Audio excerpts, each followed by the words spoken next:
ปลาเมื่อแท่งนั่นแหละดูปลาหลายได้ดูมันแดงขอกบนี้แล้วกันเนี่ยแกส่งเลยเป็นต้นมาแล้วแง่เลยนี่ปลาโถ่ทุกคนนี่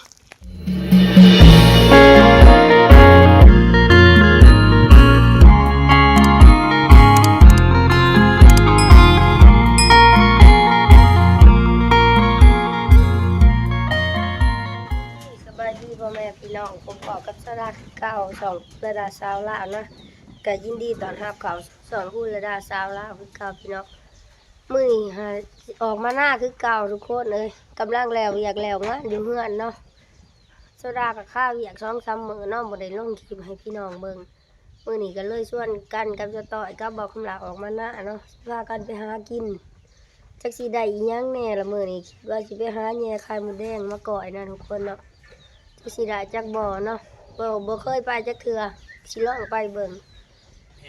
แฮบอยู่เห็นบ่มื้อเช้าสิไปแย่บุแดงกับน้องไผ่คือเก่าทุกคนเลยมาหาหน่อไม้มื้อน่ะคืนกินบักหวนงัวลงมางัวกินหน่อไม้จุสิเบิดอุปกรณ์แย่ไข่มดแดงของเฮานี่กระตาหน่วยนึงก็ไม่สาวนึงก็พอแล้วพี่น้องบ่ใส่ยังหลายจะไปน้ำขุ่นแย่เป็นอยู่บ่เป็ดคันสิได้กินเขาใช้แนวใดวะแม่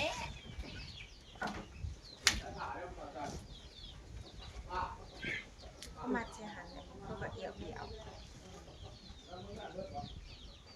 มีดนี่เด้เฮ้ยมีดในโต๊ะฮะนี่บ่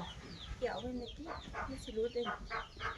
แนวแย่ไข่มดแดงได้แล้วทุกคนนี่ไปกันเลยบัดนี้ไปหาห้างสิได้อยู่บ่เด้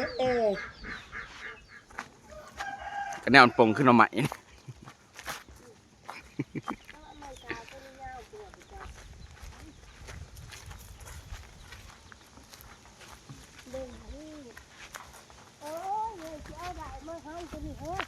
เป็นอะไรทุกคนทางหนึ่งนี่มันคือสูงเท่าไหร่ไปลุงขึ้นโก้บ่เปิดเลยห้างมดแดงผู้อยู่เถอะผู้อยู่ปลายกกม่วงนะฮันดีไข่ใหญ่เนาะไข่ใหญ่เลยเด้ทุกคนนี่นี่มันอยู่เทิงมันสูงนะทุกคนอยู่กกม่วง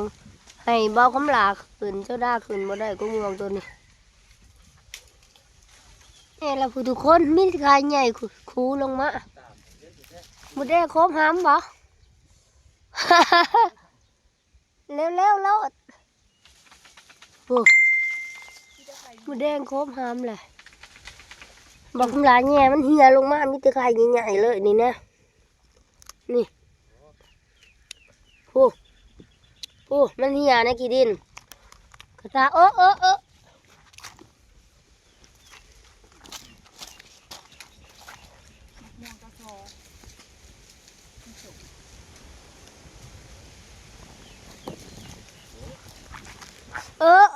ผู้อยู่ลุมมันก็ครบลงมา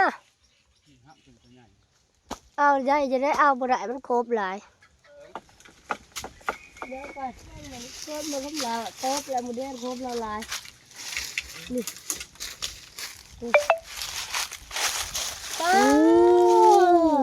วันนี้ว่ามันเหี่ยได้นี่เนาะเดี๋ยวเป็นถ้วยห่างเดียวปัด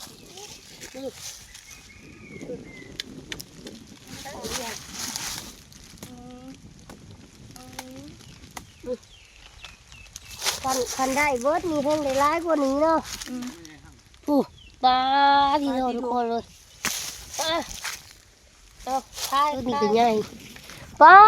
ไข่ใหญ่รีบคูลงปลาเขาสิเป็นคนแย่เนาะบัดนี้ทุกคนอันได้ห่างมันขังกันกับลุงแย่เมื่อกี้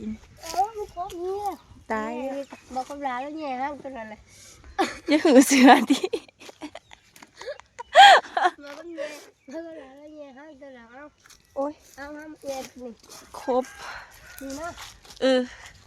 ดูจะไข่ที่ตั้งแล้วนี่เนาะเงิน แม่นบ่ล่ะ แม่น คือเป็นอะไร ปะเป็นจีเฮียเบิดเลย คือแล้วคือแล้ว มี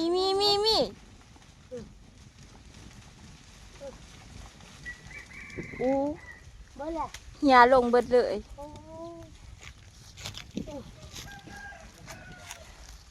ยังบ่ก็ดิ บ่เห็นหุงมันเหลือ อั ม นนี้ ตาก ระตาเขาวงาม่วงบ่ได้ทุกคนสิแย่ลงขี้ดินเลยนี่เอาผ้าบาดปูเนาะไข่มดแดงมันตกใส่เนาะเพราะว่ากระตางมันขึ้นบ่ได้ทุกคนมันขับนั่นบ่มีช่องฮะสิแย่ลงมาใส่ตัวนี้เลย เอาสูตรมาเลยแย่เลยนี่ป้าโถทุกคนนี่เบิดแล้วปะนี่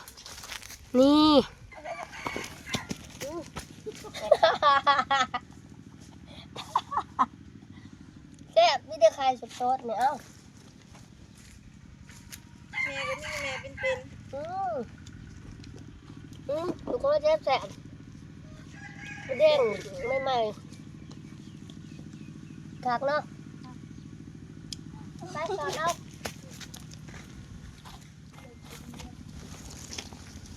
เลยจัดตั้งเลย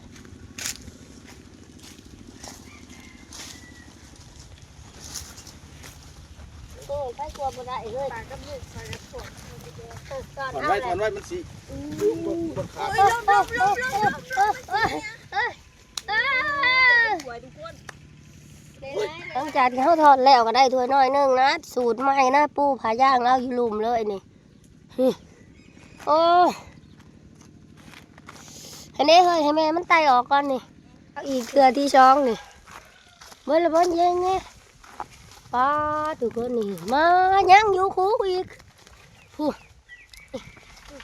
ยังหลายเปิดแล้วบาดดิบ้าได้อยู่กำหน่อยนึงตัวนี้เนาะนี่ขอน้ำหมูแดงแซ่บๆละ แต่บ่ปะ ไข่ใหม่ๆนี่หวานน่ะลี แซ่บก็บ่กินดอกแม่มันหลาย หมูแดงขอกบหนี้แล้วกันนี่ว้า แก่ส่งเลยทุกคนบ่ได้กินเรา หมูแดงขอโอ้แดงขอมีโทษแตกนะมาเข้ามาขายต่อเข้าโอ้ ส่งค่าสันก็คือมาบ่สิเสียง หมูแดงขอสูตรไปปะนี่ห้างเมยปะตายแหละหมูแดงขอทุกคนเลยมาไว้ได้ครบแก่โสแก่แพ้ปันนะเขามาขายต่อเขาคักแน่เขาบอกให้ขายแพ้บัดแย่เองเลยเป็นจะได้หูชึก 3 ถุง50ได้บ่ จะได้จะต่อยบ้านนี้เขาไปขายต่อเขาอยู่บ่ บ่ต่อเลยทุกคนเลย มึงเลยบอกความถูกมันแย่ขายบุแดง แซ่บก็แซ่บ ทุกคนในก๊กเดียวได้นี่ร้ายอีหลีผู้นี่จะขายใหญ่ๆแล้วนี่ยังสิไปเลาะอีกได้ทุกคนยังบ่ทันได้ไปหอดทรายอยู่ในขางหน้าตัวเองเนี่ยอยู่ในก๊กม่วงก๊กเดียวเลยนี่เฮาได้นี่หลายสดาสิไปเลาะเบิ่งอีกเนาะแถวแคมหวยนี่บ่ลามันแม่นเบิดไปเลาะต่ออีกทุกคนเลยได้อีหลายเติบเลยนะแต่ว่ายังบ่พอเพราะว่าครอบครัวเฮาใหญ่เนาะไปหาเอาอีกครบฮีครบแปดก็บ่หลาไปอีก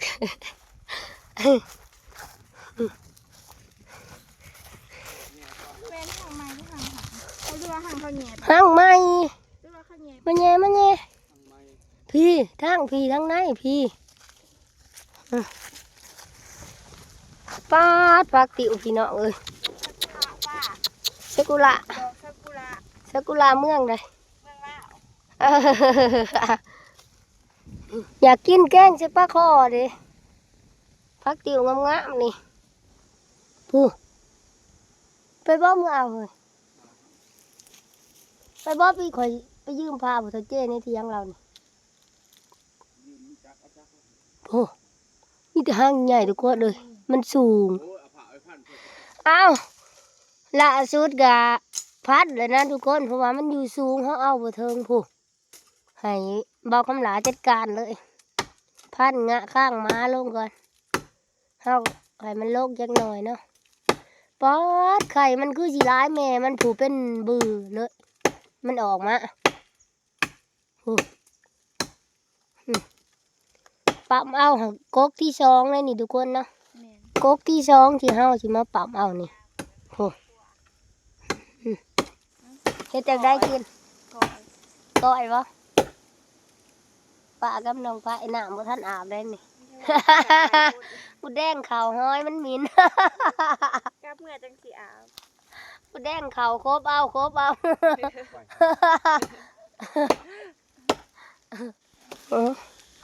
เฮ็ดแต่ไรโอ้ความยากลำบากเพื่อสิได้กินหมูแดง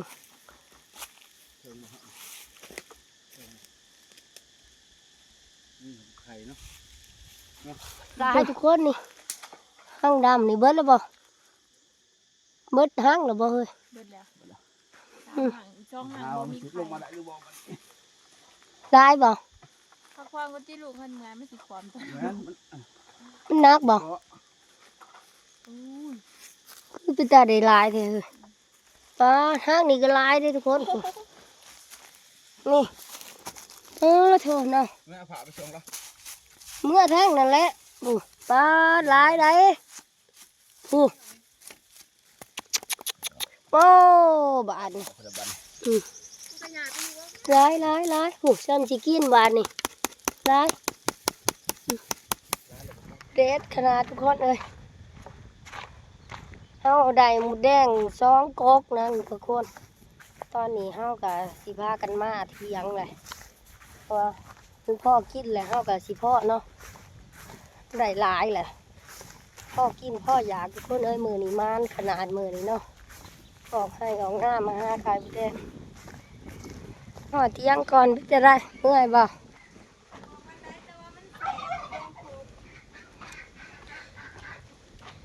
เป็นเมียในพระนี่ต้องอดทนได้กระฉันเป็นเมียในพระบ่ได้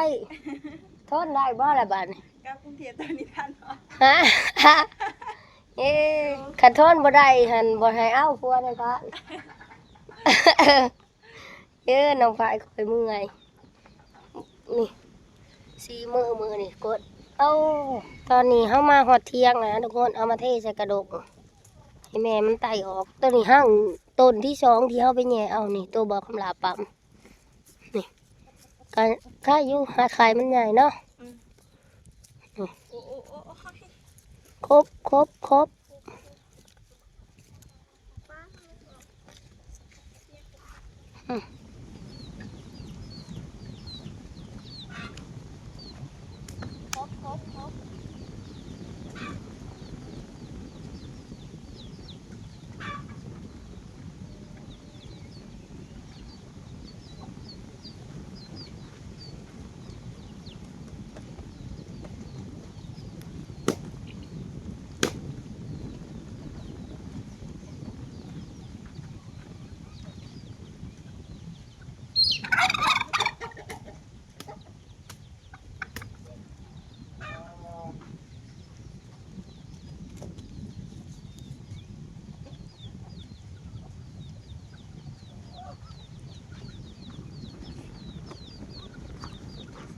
โอ้ทุกคนเอ้ย3 สิกินหมูแดง2โคกเลยไปแย่มื้อนี้นี่ได้หลายจักสิเฮ็ดเมนูได้แน่จังสิแซ่บนะทุกคนเนาะคันฮู้มินมาบอกเลยเด้อเฮ็ดแนวได้กินแซ่บนี่หมูแดงนี่พี่นี่ก็ค่าดีมากทุกคนจะ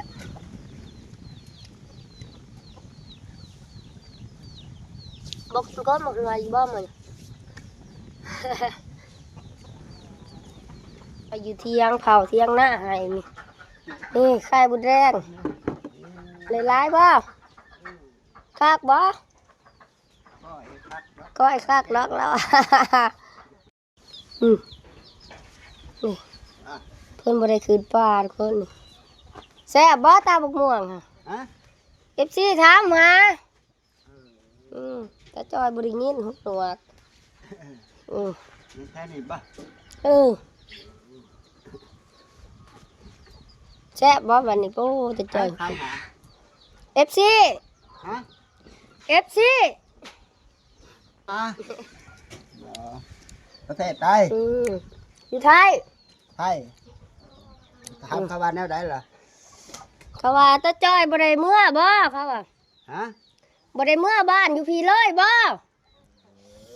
ยังตอนเมื่อ อันนี้บ่ทันเมื่อแล้วว่าทุกคน หาเงินก่อน หาเงินก่อนหาน้ำเพิงมาขาย ฮะ หาน้ำเพิงมาขาย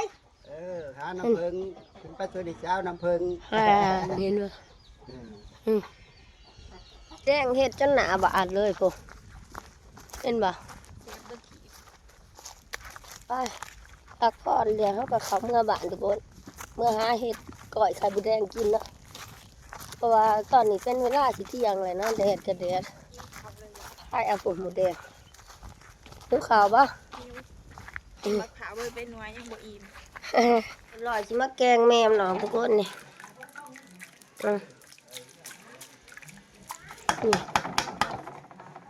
นี่ก้อยบ้านนี่ เลือกขี้เหงื่อ ก้อยบ่ก้อยพี่จะได้กินอีหลาก้อยอยากก้อยกินนี่ก้อยกินบ่ไข่หมก เรา เขาต่อยบ่สิก้อย โดยไม่ค่อยก่อยคือกิน น่ะ เนี่ยแล้วมันตาย เอาที่มาแกงเอาแม่มันออกเลยทุกคนเลย จับเนี่ย แม่น้ำลาย สิไปผักเห็นไหม เอาเฮ็ด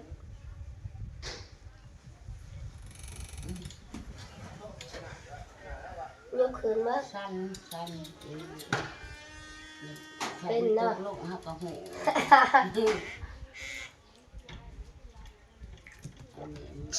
เอาแม่มันออกเลย เขาบอกเขาเด็กที่นี่ กินนี่คือของปรุงค่ะ กินข้าวชอบครับลูก โอ้แม่ยากับลูกไข่เลือกแม่ไข่ออกสิเด็กก็ไอ้แล้วก็ไว้ได้นี่ เลือกแม่มันออกมันชง มือใหม่เนาะมันก็เลยเป็นแนวนี้ หมุดแดงหมุดแดงหมุดแดง เดี๋ยวมือหนา มื้อนี้เฮามานน่ะลีเนาะ มีแต่คนมันๆไป เลือกขี้เหงื่อเลือกแม่ใต้มันออกมันสีส้มนะทุกคนนี่ไผสิลงมือก่อยคอยเฮ็ดก็ได้บ่เราเฮ็ดเข้มใส่ก้อยไข่มดแดง เคียมพักใส่ก่อย เด็กนี่ยังเค้ก อ้าวก้อยไข่มดแดงบักกี้โอ่งข้าวคั่ว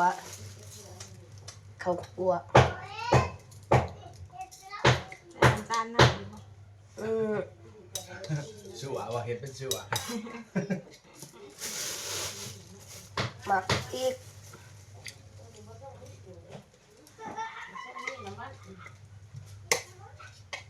ที่จำช่อยว่าที่ข้าอีใส่ โบนะมันคิว เย็นบ่มาเดี๋ยวใส่ร้ายด้วยแจวเด้อ อยากเฮ็ดกระโคบหมักอีกเอา จ้าแจวเนี่ยบึ้ง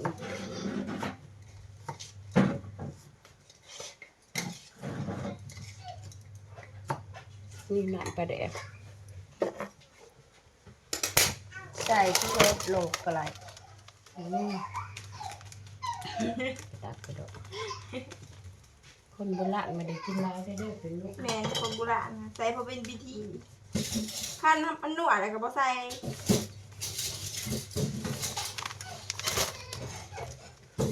โดยเฉพาะประเภทตุ่มปลาตุ่มสุกอันนี้เป็น มันโมเข้มมันก็แซ่บสุกอ่ะรับกระโดนห่องานอย่าเฮ็ดจะช้าก ระโดนอยู่ในลูกเคยจะว่ามันชูเอา อยู่ที่เทวดาบุพกระดูกเป็น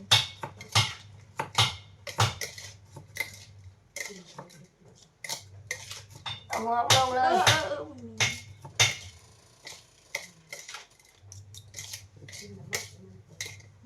นี่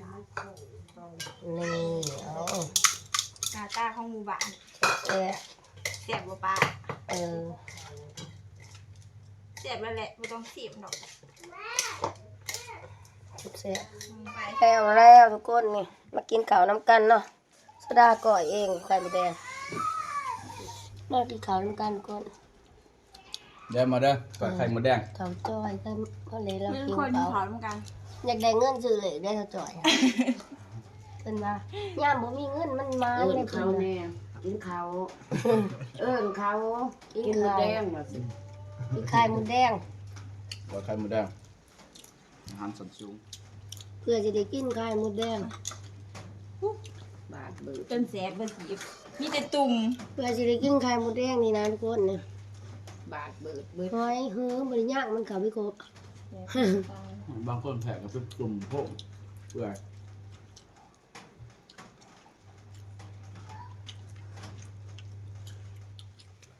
หลังจากที่เฮากินข้าวเกาะไข่มดแดงแล้วซะก็สิไปหาอาบน้ำพักผ่อนนะทุกคนเนาะสิไปเฮ็ดเวียกต่อมดแดงครบแม่นี่หน้าบาดนี่มันมดแดงเหี่ยวใส่เสียทรงเลยนี่เนี่ยเพื่อสิได้กินมดแดงสำหรับคลิปนี้ซะก็สิขอปิดไว้ส่ำนี้ก่อนนะทุกคนพบพอกับซาดาใหม่กับน้องไผ่คลิปวิดีโอหน้าเนาะซาดาสิพาเราไปหาหยังอีกมือหนาเนาะว่าเพิ่นไป